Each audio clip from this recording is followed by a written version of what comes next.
bolinho tá lá assando, vamos em frente. Bom, se a rua é a moradia para o Flaner, pensando lá a Ponte com João do Rio, o papel da rua, as paredes são seu púlpito para sua escrita, as bancas de jornal são suas bibliotecas, os terraços do café são as sacadas da sua casa, enfim, uma série de metáforas que Walter Benjamin vai pegar para tentar mostrar como o Flaner faz da rua a sua casa, embora ele esteja ambiguamente lá e cá, né? E Zimmel aponta, e Benjamin recupera, que a vida urbana metropolitana aumenta a predominância do ver sobre o ouvir, né? Então você tem uma questão, por isso a questão da literatura panorâmica e do ver, né? Do observar. Exatamente, voltando ao Zimmel, essa vida urbana estafante, essa vida urbana hiperestimulante, é fator de choque, é fator de uma experiência, né, muito difícil. Baudelaire pergunta o que são os perigos da selva se comparados aos choques cotidianos e os conflitos do mundo civilizado, certo? E aí ele vai dizer que a cidade é muito ameaçadora e conhecê-la melhor é um antídoto para você saber lidar com ela e agir sobre ela. E aí Benjamin vai dizer que isso está diretamente ligado ao surgimento e crescimento da literatura policial. Porque a ideia de perceber a massa como uma ameaça, e aí vou voltar à ambivalência de Baudelaire como poeta, tá? É cúmplice da multidão, mas dela se afasta. Por isso que não é o homem perdido na multidão. Porque você ainda mantém um certo deslizamento, né? A massa ainda é percebida como uma ameaça. E o papel do detetive é fazer do ato de flanar uma chance para a sua ação. Porque, exatamente como Baudelaire diz, entre aspas, o observador é um príncipe que consegue estar incógnito por toda parte. E isso é o métier do detetive, né? E, de certa forma, diz Walter Benjamin, ser um detetive legitima a vagabundagem do Flaner. Passa a dar legitimidade, porque você passa a ter uma função a essa vagabundagem. Benjamin cita, por exemplo, o poema Uma Passante, que também está publicado por Baudelaire nas Flores do Mal, né? Que sua coletânea mais conhecida. E no poema ele diz, não sei para onde foste, não sabias para onde eu ia, pensando um pouco, inclusive, no personagem principal, fora o narrador do conto do Edgar Allan Poe. Esses versos, diz Benjamin, só podiam ter surgido numa grande cidade, porque você tem essa celebração do anonimato, né? Entre aspas, ver o mundo, estar no centro do mundo e permanecer oculto ao mundo, diz Baudelaire, né? E ele se incomoda com os artefatos novos de controle e identificação, a fotografia, é isso, a forma de você registrar, depois a impressão digital, que você vai fazendo da rua não mais essa pátria para o conforto anônimo do Flaner, né? Ele tem um poema que ele diz, pobres mulheres de França, vós bem que gostarias de permanecer desconhecidas, mas aí ele vai dizer, são tantos os recursos para tirar essa pessoa do anonimato que isso quebra parte do encanto, tá?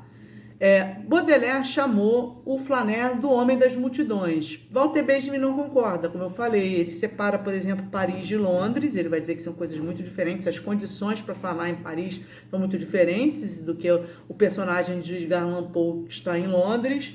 Mas, na verdade, ele vai entender que o Flaner está entre esse homem na multidão e aquele homem de plantão na janela da esquina, tá? Ele fica num lugar de mediação, tá?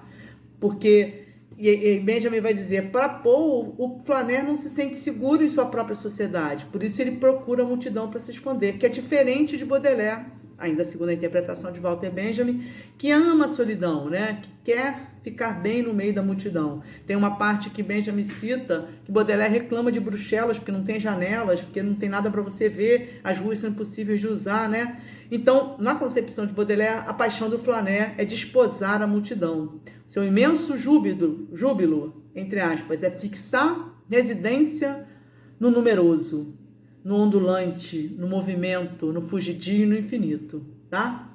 Então, você teria aí uma diferença das maneiras de entender esse homem na multidão.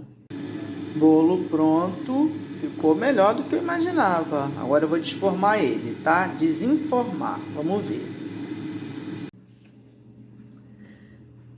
Benjamin chama a atenção que a flanerie combina com a luz dos lampiões. É isso? Tem uma certa fantasmagoria do Flaner. Aí, as mudanças no mundo urbano, a luz elétrica, o aumento realmente da densidade da multidão, um novo ritmo urbano, vão fazer ir desaparecendo a figura do Flaner. Ele remonta a uma época, né? Isso, quando a cidade se amplia, a multidão se aglomera, não há como florescer a flanerie, você poder circular como um flaner, né? Mas na Paris de Baudelaire, diz Walter Benjamin, ainda era possível. Você tinha o transeunte que se perdia na multidão, que é a figura do Edgar Allan Poe, mas você tinha a figura do flaner, não é isso? Que era um ocioso, que caminhava como se fosse uma personalidade e que o Walter Benjamin entende que a figura do flaner exerce um protesto contra a divisão do trabalho mais especializado, também fazendo a ponte com o Zimmel que eu falei na semana passada. Não é isso? É um protesto contra a operosidade e a eficiência. Benjamin diz que era moda levar tartarugas para passear pela cidade por volta de 1840, 1850. A ideia da tartaruga está no trabalho do Carlos Mesvieiro também. E o ritmo do flaner era um pouco o ritmo do tartaruga, não é isso? Percorrer a cidade nesse ritmo não acelerado, não eficiente, né? Isso com o tempo do ócio, ok? E ele vai dizer, o Walter Benjamin, que a casa comercial é a última morada do flaner, que aí vou voltar em uma ideia que depois a gente trabalha, são as mulheres que vão bater perna pelos lugares comerciais, tá? Só que ao mesmo tempo que é um ocioso, que caminha como uma tartaruga, você também é um ansioso, porque você está o tempo todo com a sensação de que está perdendo coisas, não é isso? Quantas coisas iluminadas poderia ter visto e não vi? Né? Então, essa é a ideia, essa ambiguidade também entre ocioso e ansioso. Muito bem, tá aqui o bolinho pronto, tá? Espetáculo, hein? Agora vamos fazer a cobertura.